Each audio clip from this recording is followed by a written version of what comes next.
راحتك وسهر الليل من أجلك، أنت ومريض أمك تحملك، وحملته وهنا على وهن، وحمله وهنا على وهن منذ أن بدأت الأم تحمل بالولد في أحشائها 9 أشهر، كله مرض وتعب وسهر الليالي وألم.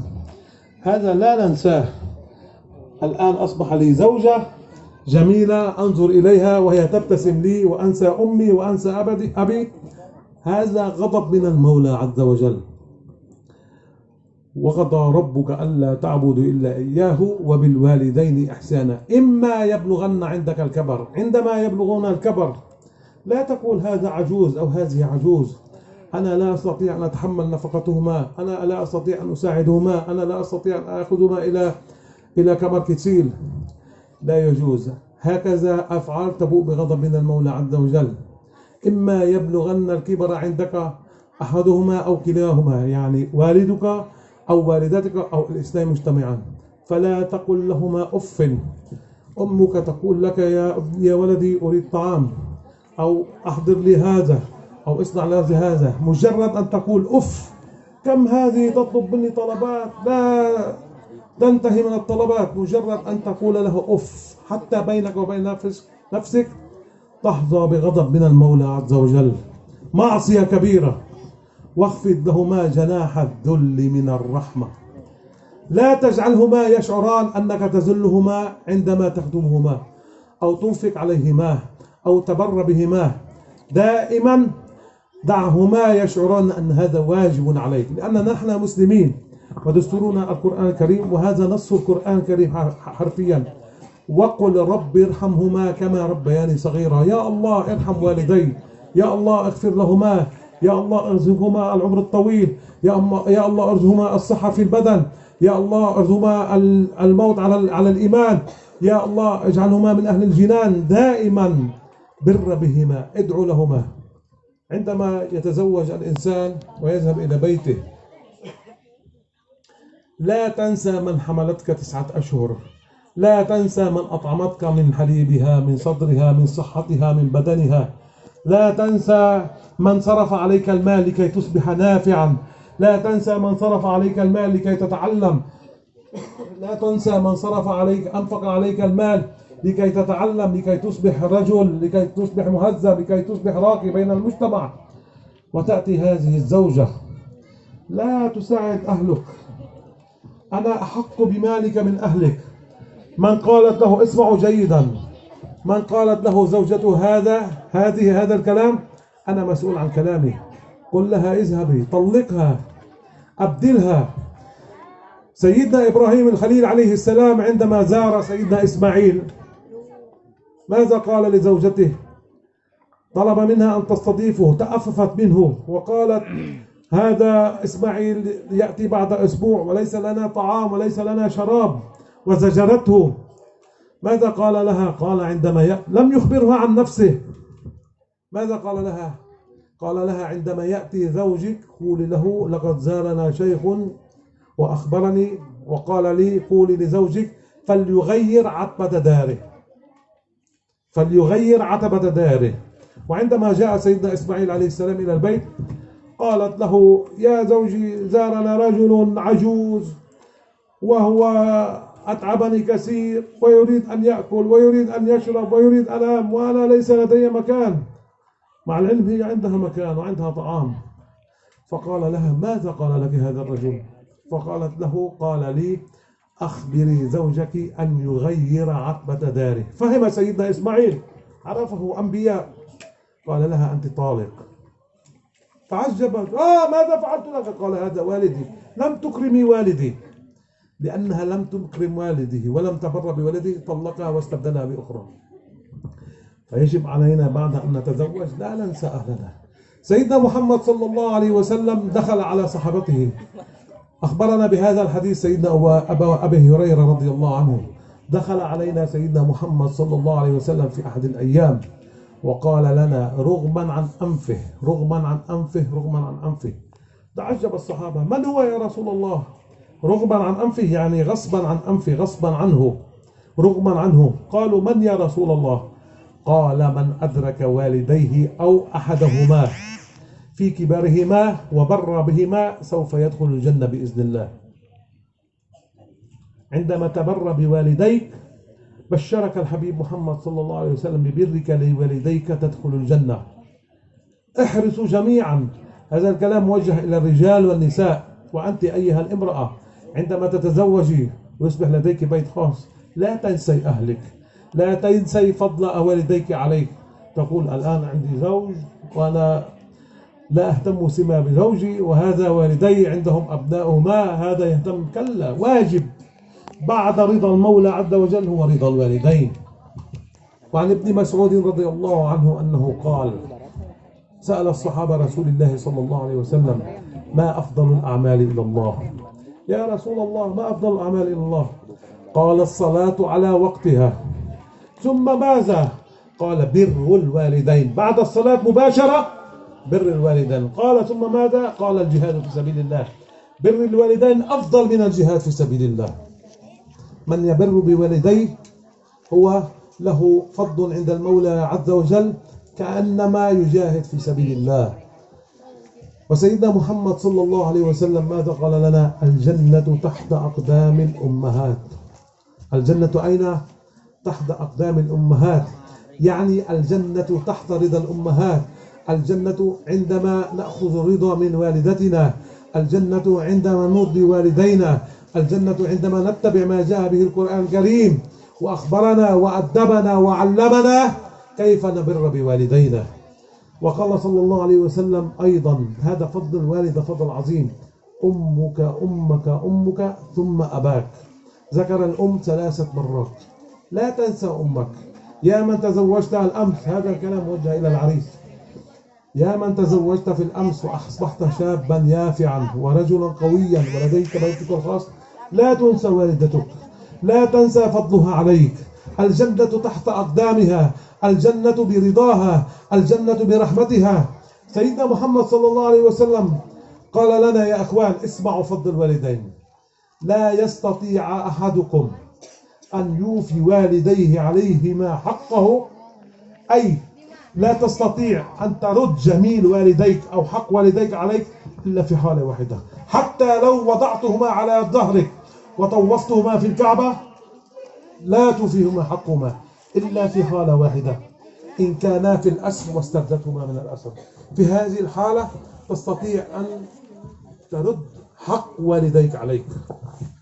فيجب علينا أن نبر بوالدينا، لأن عندما نبر بوالدينا هذا طريقنا إلى الجنة، ننال برضا المولى عز وجل، ننال رضا سيدنا محمد صلى الله عليه وسلم الذي قال لنا: خيركم خيركم لأهله وأنا خيركم لأهله. طبعا هذه زوجتك تحترمها وتحبها وتتكرم عليها وتنفق عليها وتربي أولادها وتكون برا بها، لكن هذا لا يمنع أن يكون والديك في المرتبة الأولى. ما يفضل، ما يبقى عن والديك تنفقه على زوجتك وأولادك. هذا أمر المولى عز وجل، هذا ليس كلامي وليس كلام شيخ محمد، هذا أمر المولى عز وجل. تعبد الله وترضي والديك. أسأل المولى عز وجل أن يجعلني وإياكم ممن يستمعون القول فيتبعون أحسنه، وأسأل المولى عز وجل لي ولكم الجنة برضا والدينا علينا، آمين يا رب العالمين. Alhamdulillah, setelah memanjatkan puji syukur kehadirat Allah Subhanahu wa taala, salawat salam kepada baginda Nabi besar Muhammad sallallahu alaihi wasallam. Beliau setelah memuji kepada Allah Subhanahu wa taala, bersolawat kepada Nabi Muhammad sallallahu alaihi wasallam, menyapa dan berterima kasih terhadap, khususnya terhadap sahibul bait, keluarga besar Biwiwin, yang mana Biwiwin ini adalah salah satu muhibbin, pecinta daripada Syekh Abdul Qadir Al-Jailani qaddasallahu sirrah, dan seluruh keluarga besar Ayoyo di dua belah pengantin. Semoga Allah Subhanahu wa taala memberkahi mereka-mereka dan dituruni berkah daripada Allah Subhanahu wa taala. Sebagaimana beliau mengatakan minggu yang lalu, saya berkata minggu yang lalu, untuk bagaimana kita caranya bermuamalah dengan bergaul dengan istri, bergaul dengan suami, berperilaku terhadap istri, terhadap suami, suami terhadap istri. Maka di kesempatan ini saya akan berbicara sedikit daripada kewajiban setelah kita menikah, daripada keharusan setelah kita menikah. Ketika kita sudah menikah dan melaksanakan pernikahan, berkeluarga, menjalin keluarga yang baru, maka ada satu kewajiban yang tidak boleh kita tinggalkan dan kita lupakan. Apa itu kewajiban tersebut? Kewajiban tersebut adalah birrul walidain, yakni berbuat baik terhadap orang tua. Ini adalah kewajiban bagi setiap orang yang setelah berumah tangga ataupun sebelum berumah tangga, karena ini adalah perintah daripada perintah Allah Subhanahu wa taala, di mana Allah Subhanahu wa taala berfirman di dalam ayat Al-Qur'anul Karim, Bismillahirrahmanirrahim, wa qadha rabbuka alla ta'budu illa iyyah wa bil walidaini ihsana imma yablughanna 'indakal kibara ahaduhuma aw kilahuma fala taqul lahumā wa la tanharhumā wa qul fala taqul lahumā uffin wa la tanharhumā wa qul lahumā qawlan karīmā, sampai akhir ayat, di mana Allah Subhanahu wa taala memerintahkan kepada kita semua, wa qadha rabbuka alla ta'budu illa iyyah, dan engkau beribadahlah kepada Allah Subhanahu wa taala, penuhilah hakmu terhadap Allah Subhanahu wa taala dengan menyembah kepada Allah Subhanahu wa taala, dengan taat kepada Allah Subhanahu wa taala. Alhamdulillah, kita semua penyembah daripada penyembahnya Allah Subhanahu wa taala. Wabil walidaini ihsana, wabil walidain, dan terhadap kedua orang tuamu, ihsana, berlaku baiklah, berbaktilah, mengabdilah kepada kedua orang tuamu. Janganlah ketika kita sudah menikah, ini perkataan beliau menasihatkan terkhusus kepada pengantin baru. Janganlah ketika kita sudah menikah melihat istri kita cantik lalu kita lupa terhadap sosok ibu, sosok ayah yang telah membesarkan kita semua, yang telah mengandung kita semua. Wah ini beberapa bulan, beberapa masa mengandung kita selama 9 bulan, yang di dalamnya terdapat capek, di dalamnya terdapat sakit, terdapat pegah, terdapat perjuangan dan pengorbanan, sehingga kita dilahirkan daripada rahimnya beliau ibu kita tercinta. Yang mana ini perintah Allah Subhanahu wa taala, kita sebagai laki-laki ataupun perempuan berbakti kepada orang tua kita, berbuat baik kepada orang tua kita. Imma yablughanna indakal kibar, andai kata keduanya ataupun salah satunya tumbuh menjadi manusia yang tua, tumbuh lanjut usia, di pemeliharaan kita, oleh kita diurus, oleh kita selalu dilayani dengan pelayanan kita, salah satu atau keduanya daripada orang tua kita, fala taqul lahumā uffin, maka janganlah kita mengucapkan atau mengeluarkan perkataan-perkataan yang menyakiti orang tua kita. Uffin, janganlah kita mengeluarkan perkataan uffin terhadap orang tua kita. Apapun yang orang tua kita mau dan apapun yang orang tua kita suruh kepada kita, selama itu perkara yang baik, maka kita wajib dan harus tunduk turut patuh terhadap orang tua kita. Ketika orang tua kita sudah lanjut usia, andai kata mereka sudah tidak bisa ke toilet, sudah tidak bisa untuk membuang air kecil, buang air besar, maka kitalah yang menjadi anaknya yang berkewajiban untuk berbuat baik dan berbakti terhadap orang tua tersebut. Janganlah kita merasa bosan ataupun merasa jengkel terhadap orang tua kita, karena jasa daripada orang tua kita memelihara kita dengan kita berbuat baik kepada orang tua kita, ini jauh tidak sebanding daripada kebaikan orang tua kita terhadap kita yang menjadi anak. Fala taqul lahumā uffin, janganlah sekali-kali walaupun menyebutkan terhadap perintah yang menjadi perintah orang tua kita. Wa qul lahumā qawlan karīmā, dan berbicaralah engkau kepada keduanya qawlan karīmā, perkataan-perkataan yang bagus, perkataan-perkataan yang indah, perkataan-perkataan yang tidak menyakiti hati-hati orang tua kita. Inilah perintah Allah Subhanahu wa taala dan perintah daripada baginda Nabi besar Muhammad sallallahu alaihi wasallam. Wahfad janahad dhulli, wahfad dan wahfid lahuma janahad dhulli, dan jagalah martabat daripada orang tua kita. Jangan sampai kita mengurus orang tua kita, jangan sampai kita mengerjakan pekerjaan orang tua kita yang mana berkesan orang tua kita ini rendah derajatnya, rendah keadaannya di hadapan kita semua. Jagalah perasaan-perasaan daripada orang tua kita, karena perasaan orang yang lanjut usia akan lebih tajam terhadap perasaan-perasaan tersebut.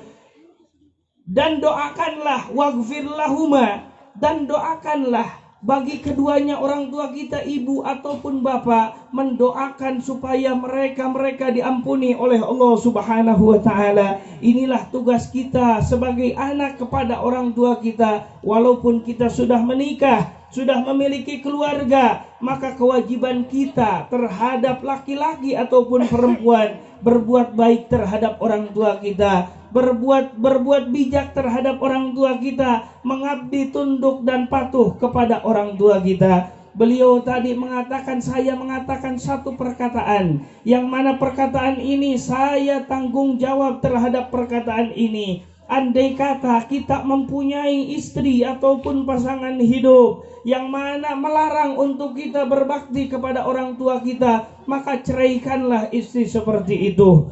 Saya bertanggung jawab terhadap perkataan yang ini. Ketika kita memiliki istri kita melarang kita untuk berbuat baik, berbakti kepada orang tua kita, maka ceraikanlah, gantilah dengan istri yang baru. Inilah yang diperintahkan oleh agama, oleh syariat, oleh Nabi Ibrahim alaihi salatu wassalam, yang mana ketika dahulu Nabi Ibrahim alaihi salatu wassalam yang menjadi bapaknya Nabi Ismail alaihi salatu wassalam, Nabi Ismail memiliki istri, yang mana istri tersebut sedikit melarang daripada berbuat baktinya Nabi Ismail kepada Nabi Ibrahim alaihi salatu wassalam. Suatu waktu datanglah Nabi Ibrahim alaihi salatu wassalam ke rumah yang menjadi anaknya Nabi Ismail alaihi salatu wassalam, meminta pertolongan dan meminta makanan, menginap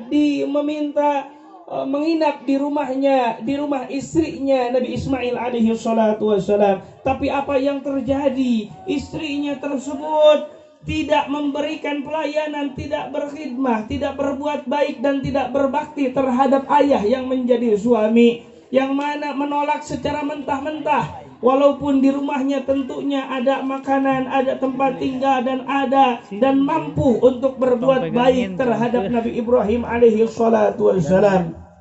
Maka ketika itu Nabi Ismail alaihi salatu wassalam, tentunya ini Nabi Ismail tahu beliau adalah seorang nabi, seorang rasul, seorang manusia yang dicintai oleh Allah Subhanahu wa taala. Mengetahui perlakuan istrinya tersebut terhadap orang tuanya, yang mana ini akan mengundang murka Allah Subhanahu wa taala, maka ketika datang pulang ke rumah Nabi Ismail alaihi salatu wassalam terhadap istrinya, berkata, mulai saat ini aku menceraikan dirimu karena dirimu tidak berbuat baik terhadap orang tua. Maka merasa kaget istrinya, kenapa engkau menceraikanku? Kenapa tanpa alasan dan tanpa sebab engkau menceraikanku? Maka Nabi Ismail alaihi salatu wassalam mengatakan, tahukah engkau orang tua yang tadi datang ke rumah, yang meminta pertolongan, yang meminta kebaikan, itu adalah ayahku Nabi Ibrahim alaihi salatu wassalam.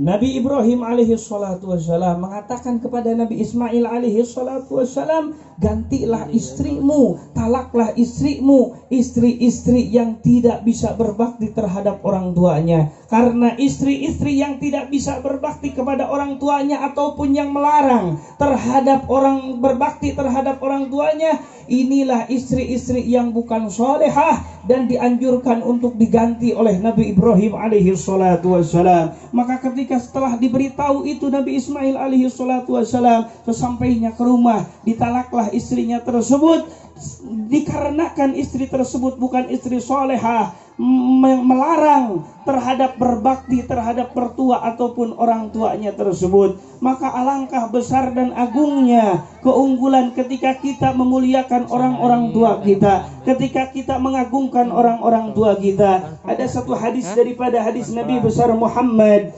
sallallahu alaihi wasallam dari Sayyidina Abu Hurairah radhiyallahu taala anhu. Apa kata Nabi Muhammad sallallahu alaihi wasallam? Rughma anfu rajulin, rughma anfu rajulin, rughma anfu rajulin. Apa itu rughma anfu rajulin? Kalau bahasa kita goreng cucungik, goreng cucungik, goreng cucungik. Siapa yang goreng cucungik ya Rasulullah sallallahu alaihi wasallam? Para sahabat bertanya, siapa orang yang goreng cucungik itu?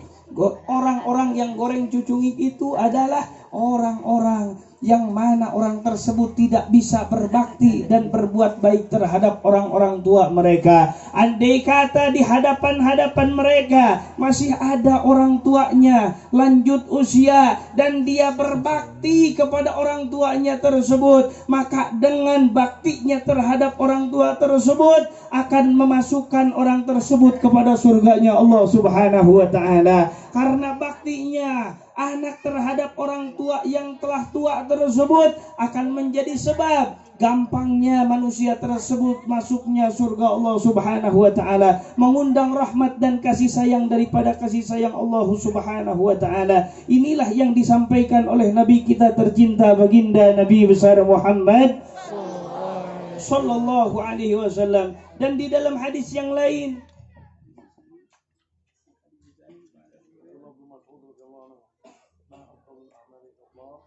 dan hadis yang kedua yang mana diriwayatkan oleh Ibnu Mas'ud radhiyallahu taala anhu, yang mana beliau mengatakan Rasulullah sallallahu alaihi wasallam, ma afdalul a'mal indallah, apa amal yang paling utama di hadapan Allah Subhanahu wa taala? Maka Nabi sallallahu alaihi wasallam menjawab, pertama as-salatu ala waqtiha, salat tepat dalam waktunya. Yang kedua birrul walidain, berbakti terhadap orang tua. Dan yang ketiga al-jihadu fi sabilillah, berjihad di jalan Allah Subhanahu wa taala. Berbakti terhadap orang tua lebih didahulukan oleh baginda Maulana Muhammad sallallahu alaihi wasallam dibandingkan dengan jihad, mengorbankan darah, mengorbankan nyawa di jalan Allah Subhanahu wa taala. Dalam artian ketika kita berbakti terhadap orang tua, maka ini adalah jihad. Ketika kita berbakti berbuat baik kepada orang tua, ini adalah jihad. Ketika kita berbuat baik dan berkorban terhadap orang tua, maka ini lebih utama dari kita berjihad, mengorbankan darah, mengorbankan nyawa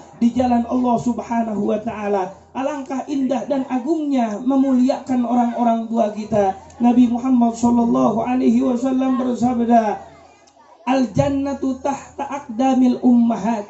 Al-jannatu surga tahta aqdamil ummahat, di bawah telapak kaki ibu-ibu kalian, di bawah telapak kaki mamah-mamah kalian. Surga Allah Subhanahu wa taala ada di bawah kaki orang tua kalian.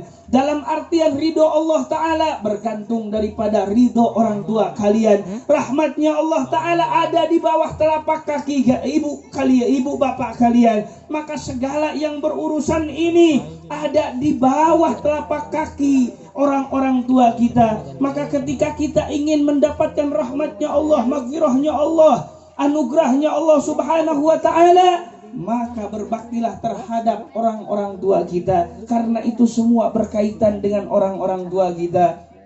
Ketika kita berbuat baik terhadap orang tua kita, apapun yang kita korbankan, apapun yang kita berikan, apapun yang kita korbankan untuknya, maka tidak akan cukup untuk kita berterima kasih terhadap kebaikan-kebaikan orang-orang tua kita. Dan Nabi kita semua, baginda Nabi besar Muhammad Sallallahu Alaihi Wasallam bersabda, apa yang diwasiatkan, yang disabdakan oleh Nabi Muhammad Sallallahu Alaihi Wasallam, ummuka, ummuka, ummuka, thumma abuka. Ummuka, Nabi Sallallahu Alaihi Wasallam menitipkan kepada kita semua, ummuka ibumu, ummuka ibumu, ummuka ibumu, thumma abuka, kemudian ayahmu. Derajat seorang ibu 3 kali lipat dibandingkan derajat seorang ayah di hadapan Allah Subhanahu wa taala. Ibulah yang harus kita utamakan, orang tua lah yang harus kita utamakan,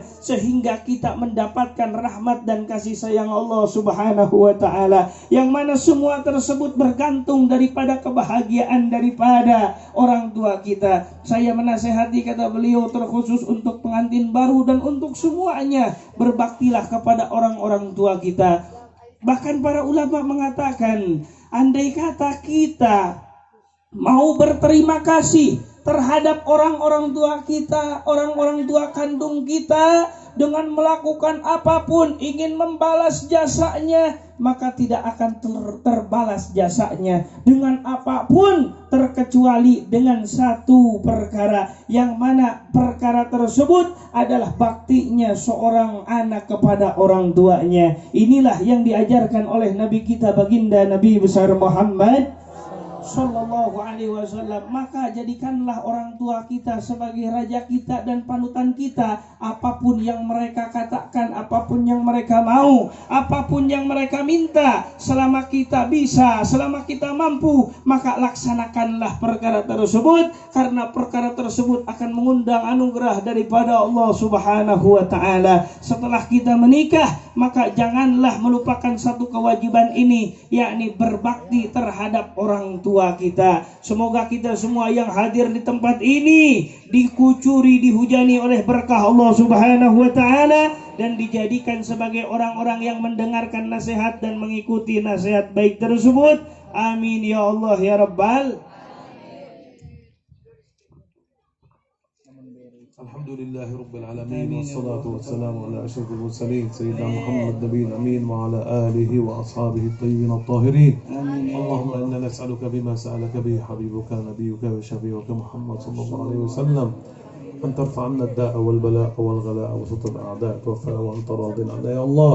اللهم لا تدع لنا ذنبا إلا غفرته ولا عيبا إلا سترته ولا هما إلا فرجته ولا دينا إلا قضيته ولا مريضا إلا شفيته ولا حاجة إلا يسرتها وأعطيتها بفضلك وكرمك يا أكرم الأكرمين. آمين يا الله. اللهم اجعل قبرنا روضة من رياض الجنة ولا تجعل حفرة من حفر النار.